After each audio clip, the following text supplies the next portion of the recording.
Mga chuta kining mo, may pagkwentuta pa. Formanda ng cellphone. Oh, ating ko nga gano'n nga. Kapampangan muna tamong yan no? Ano sabi ko? Kapampangan muna ang tamong yan no? Naalala ko lang dahil sa cellphone.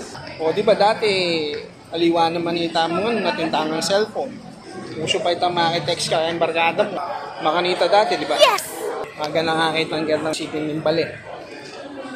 Sa likutan niya kitang Laguna Tot-Tot. Tot ang wala.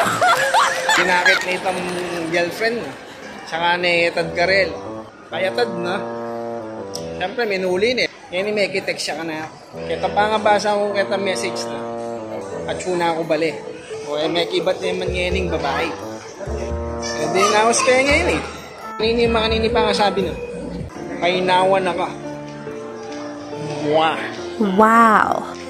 Ay, kasweet na ning babae. Kanyang kabasa na. Isdan kami. O ba't magwalayo? Okay pa magwala na. Kaya hanggang baso karela pa yung masipas na lang. Itang kakana na igsena. At may balo na may lari kayo. Eh, dilinapit siya ka na ako. Makitext siya. Sakto naman wala na akong load. Kari paningning. Kilala yung paningning. Karin niya may palo. Di niya mo mag-load kanita. Bengi eh. Kaya may message na eh. O tapik-tapik ang kepa mo. Sabi ko, iwal mo yan.